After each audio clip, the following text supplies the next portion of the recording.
Olá, meninas! No programa de hoje nós vamos falar sobre um tema muito comentado atualmente. Nós vamos falar sobre jejum intermitente.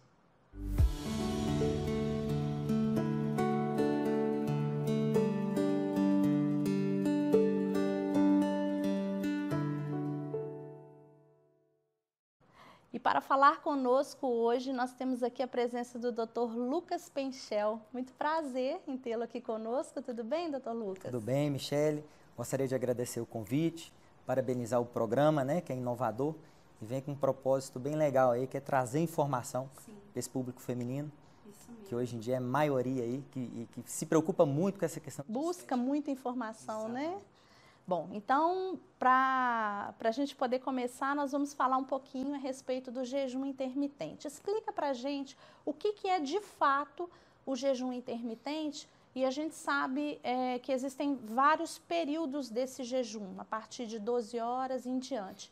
Dá um pouquinho de detalhes para a gente. Então, o jejum intermitente, muitos falam que é uma dieta, mas na verdade é uma metodologia, onde foi iniciada com feitos estudos científicos em 1930, onde um pesquisador pegou cobaias, no caso ele utilizou macacos, e fez com que eles ficassem longos períodos sem alimentar, avaliando perfis hormonais, de colesterol, de glicose, dentre outros.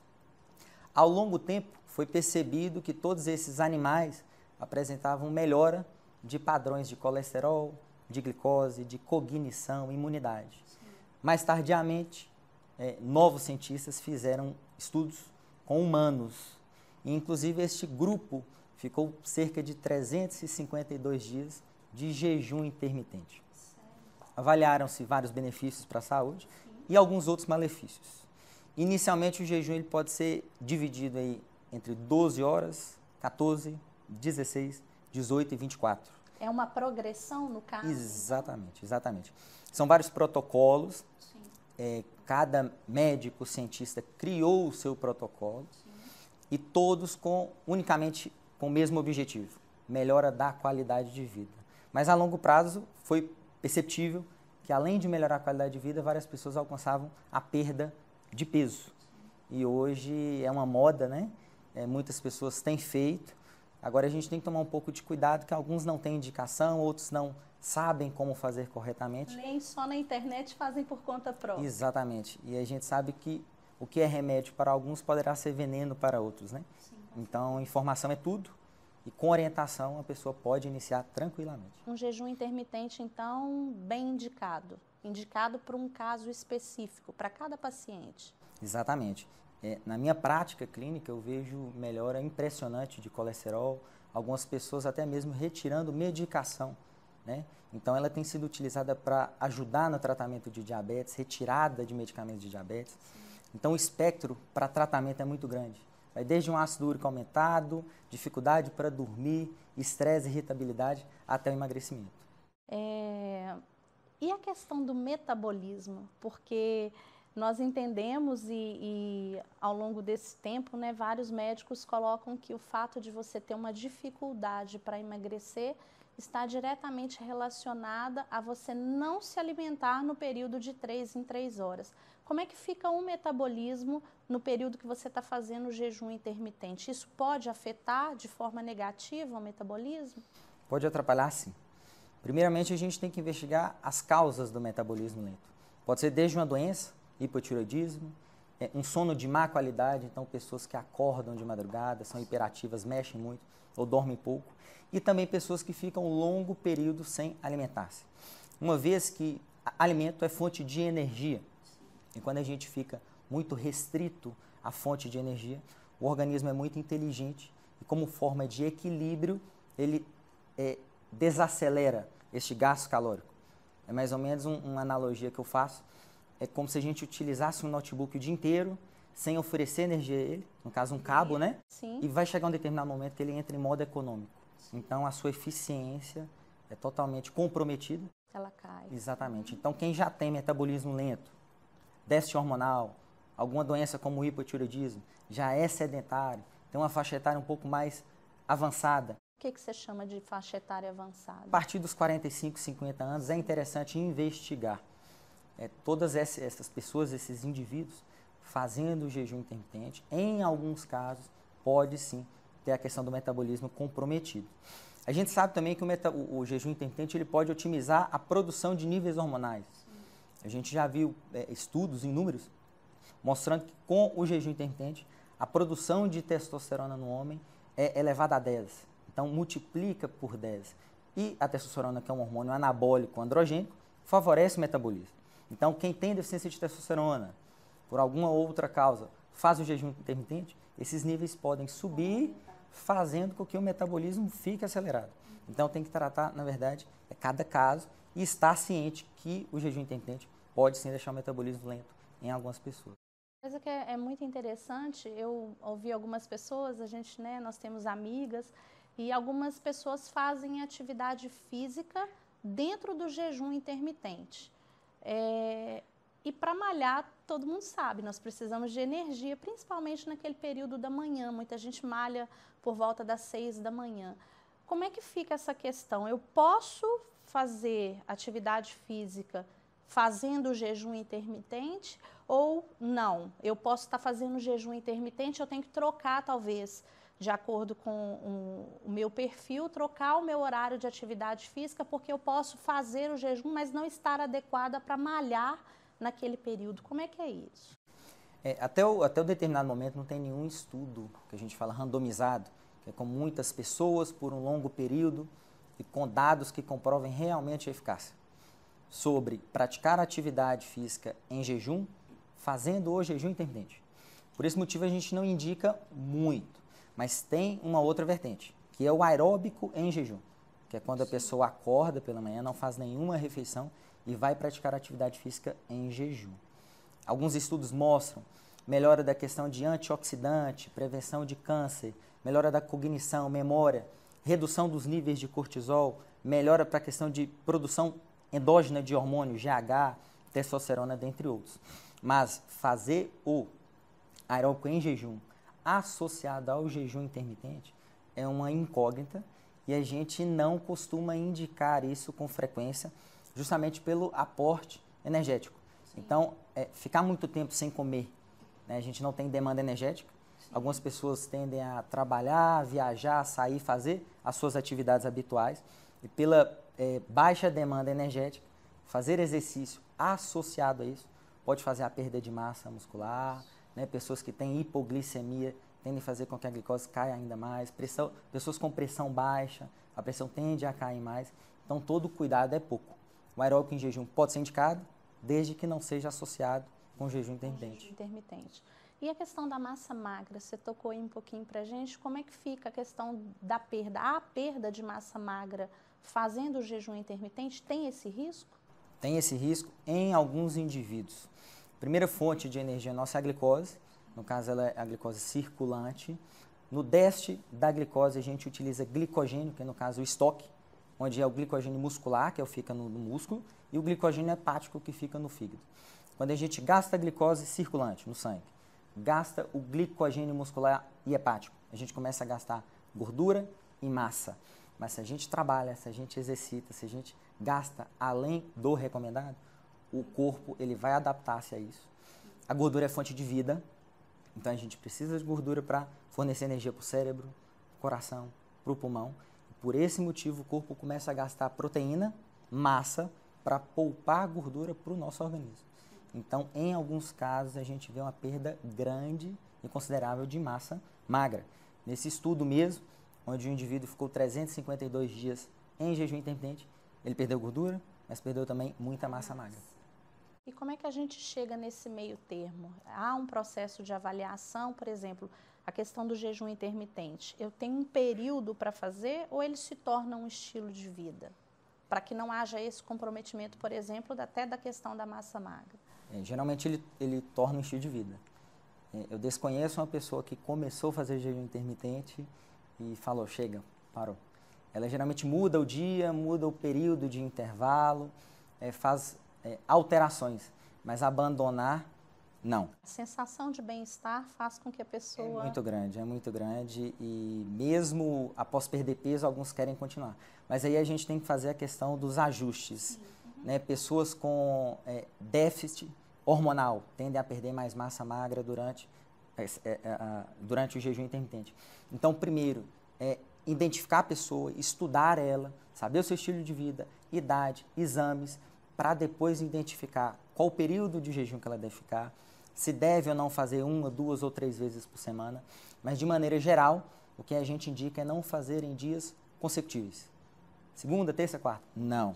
Dá um intervalo. Mesmo que seja por um período menor, por exemplo, de 12 horas, que é o inicial. Exatamente. O que a gente indica é dar um intervalo que seja de 1 dia ou 2 dias para estar fazendo, porque pode ter comprometimento na perda de massa muscular.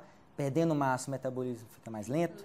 Perdendo massa, tem a questão de tendência a ter flacidez. Perdendo massa, expectativa de vida diminui, imunidade diminui. Muito sério. É muito complicado. Verdade.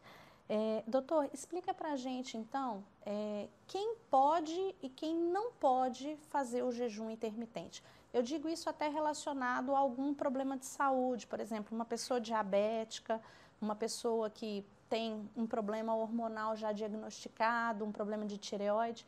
Quem que pode? Quem está no grupo que pode e que não pode? E mais ou menos a faixa etária que a pessoa já pode procurar ajuda para dar início ao estilo de vida do jejum intermitente? Na verdade, não existem contraindicações absolutas, onde, olha, você não pode de jeito nenhum. Mas existem contraindicações relativas, onde alguns indivíduos que possuem doença têm que tomar muito cuidado e ter acompanhamento periódico de algum profissional. Pessoas que usam insulina, diabéticos, por ficar muito tempo sem comer, pode ter efeito rebote, hipoglicemia, ter algum outro problema, desequilíbrio. Por esse motivo, tem que fazer um acompanhamento. Pessoas com problemas graves renais, que tomam antihipertensivos, e esse período de jejum, a pressão pode ter um desequilíbrio, pode subir demais ou cair demais. Pessoas que não ingerem água com a quantidade ideal ou uma frequência ideal, que permanecem desidratadas por longo prazo, também pode ter esse comprometimento. Então, quem toma algum remédio todos os dias para controlar algum problema, deve, antes de tudo, passar por um profissional para receber orientação adequada. Para quem a gente fala que é rígido, está saudável, não tem doença nenhuma, os exames estão ok, a gente libera o jejum intermitente, mas começar sempre com um período menor, no caso, 12 horas. Se sentindo bem, não apresentando nenhum efeito colateral, aumenta gradativamente.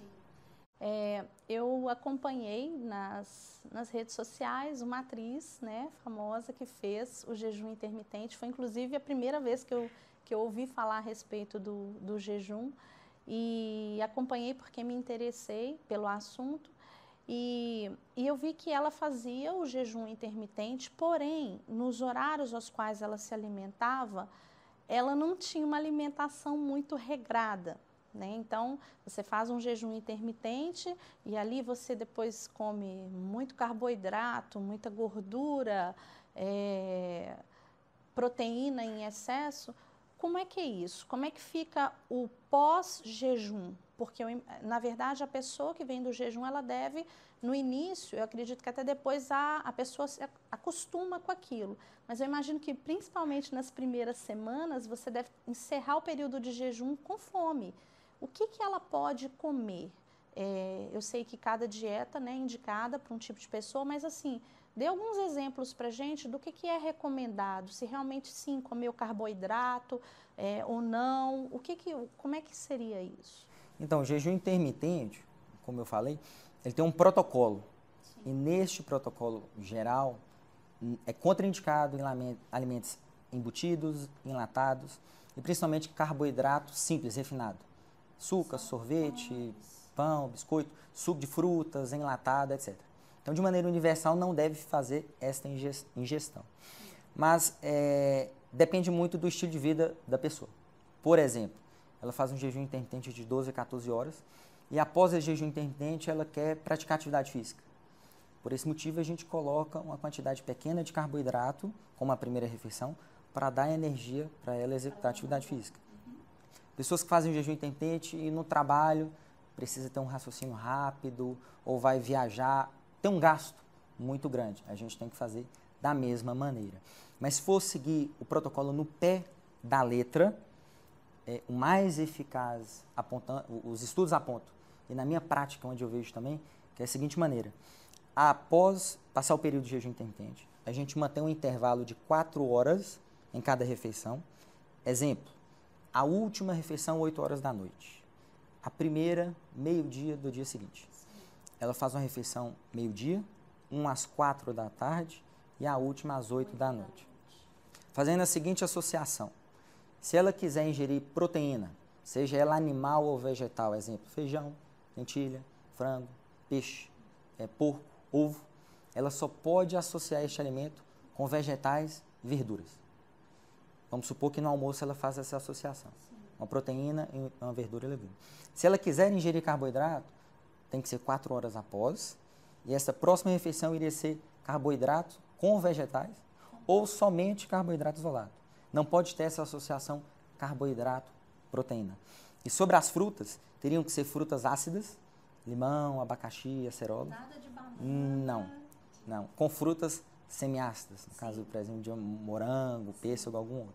E, então, é bem estratégico, mas por conta de adesão, para algumas pessoas fica impraticável estar fazendo dessa maneira, mas é que seria a mais eficaz. É a mais correta. Existe, então, um horário específico para se começar o jejum intermitente, por exemplo, dentro dessa janela do dia? Ou não? Eu escolho o horário que eu quero começar. Por exemplo, eu quero começar às 18 horas. Ou não, eu quero começar ao meio-dia. Existe um horário específico ou ele é também adequado a cada tipo de rotina mesmo da pessoa? Então, o horário independe, porque tem que ser respeitado o intervalo entre as refeições. Pessoas que acordam muito cedo para trabalhar, 5, 6 horas da manhã, a gente tenta fazer com que a última refeição dela seja mais cedo, 6 horas, 7 horas, para que ela não fique esse período longo da manhã sem comer, comprometendo assim o seu dia. Então, respeitando o intervalo, 12, 14, 16, 18 ou 24, a pessoa pode adaptar de acordo com a rotina dela. Pessoas que trabalham até tarde, meia-noite, 1 hora da manhã, ou tem outros compromissos. Se ela fizer a última refeição por volta de 6, 7 horas da noite, talvez ela não vai suportar. Então, talvez ela comece o jejum meia-noite. E aí faz a outra refeição meio-dia ou 2 horas da tarde. Então, tem que ver mais ou menos o estilo de vida. Respeitando sempre esse intervalo, de no mínimo 12 horas. Tá. Tem alguma dica que você gostaria de deixar para as pessoas que querem iniciar o jejum intermitente? As dicas que eu dou é que realmente converse com um profissional, né? Porque a orientação vai de cada um. Se for começar por conta própria, comece sempre com intervalo menor, no caso de 12 horas. Não pratique atividade física no dia, tá certo? E qualquer efeito colateral vai ter que suspender ele. Quais são esses efeitos colaterais possíveis? Geralmente as pessoas sentem dor de cabeça, boca seca, irritabilidade, sonolência, fadiga. Mas isso pode se tornar uma adaptação? Sim. Aí tem um processo fisiológico que chama cetoadaptação, onde as pessoas sentem esses sinais e sintomas somente no início. Depois ela acostuma com aquilo. E aí, que é o mais legal, o efeito do jejum intermitente passa a ser ainda melhor. Ela vai começar a se sentir muito bem fazendo jejum intermitente. Então é comum ter os efeitos colaterais, porque o estilo de vida dela muitas vezes está desregrado. Ela come demais, come errado, e quando ela vai mudar, né, ela sente isso. Então toda mudança requer uma questão de adaptação. Então, se a gente for mudar, seja para bom ou para ruim, a pessoa vai se sentir mal, mas isso passa, né? A pessoa tem que estar consciente disso, que é só um período, mas logo, logo vai dar tudo certo. Bom, gente, o Dr. Lucas tem uma clínica aqui em Belo Horizonte, né? Fala um pouquinho pra gente do que você tem lá na clínica. Então, nossa clínica, ela existe desde 2013. Inicialmente, era só atendimentos na parte de nutrologia comigo. E aí ela tem tido uma ascensão, graças a Deus, muito grande. Hoje a gente tem uma equipe multidisciplinar, com nutricionista, médico do esporte, ginecologista, dermatologista, biomédicos, esteticistas. Então, para quem quer emagrecer, ganhar massa, cuidar do sono, do estresse, fazer um check-up, prevenir doenças, a gente hoje faz tudo isso. Né? A gente atende pessoas dos extremos da faixa etária, desde 2 anos de idade, 3 recém-nascidos, gestante, pacientes com perfil geriátrico. Então, hoje a demanda, os objetivos são dos mais variados possível. Vocês estão com um grupo de emagrecimento, né? Exatamente, grupo de emagrecimento que veio de uma ideia onde a gente tem percebido que o efeito sanfona é algo prevalente na maioria das pessoas que procuram perder peso. Um exemplo que eu falo que emagrecer é fácil, a questão é manter. Para você ter ideia, 80% das pessoas que fazem tratamento com remédio fitoterápico, homeopático, ganham peso após o término do tratamento. E este grupo ele vem com um propósito um pouco diferente. Captar pessoas que passam por este problema, que já estão desmotivadas, sem esperança, para justamente ter um encontro semanal, com muita energia positiva, muita motivação. Tem outros profissionais. Exatamente, onde é um grupo multidisciplinar, com nutrição, psicanalista, com eu da parte médica, onde a gente vai mudar o cardápio semanalmente para não ficar aquela rotina. Vai ter atividade física em grupo, informação, motivação, grupos de conversa. Então, onde todo mundo vai se ajudar e principalmente competir, onde os que obtiverem melhores resultados vão ser premiados com isso. Então, uma ideia muito nova, bem legal e que começa aí agora no mês de agosto e que todo mundo está bem empolgado. Com uma semana de divulgação, o grupo já encheu. E a gente já está com a ideia de estar abrindo novos grupos aí para o mês de setembro. A gente vai lá visitar esse grupo, conversar com as pessoas, conhecer a clínica, né? Bom, gente, o Dr. Lucas vai voltar para falar para a gente um pouquinho sobre o low carb, né? Mas de antemão já queria agradecer, né? Eu gostaria de pedir a vocês, se vocês tiverem dúvidas, deixem para a gente aqui embaixo os comentários. Vocês podem enviar também para o faleconosco@vocêsemprelinda.com. Siga-nos também nas redes sociais. Se você gostou do programa, inscreva-se no nosso canal. E a gente se vê no próximo programa. Um grande beijo e até a próxima. Tchau!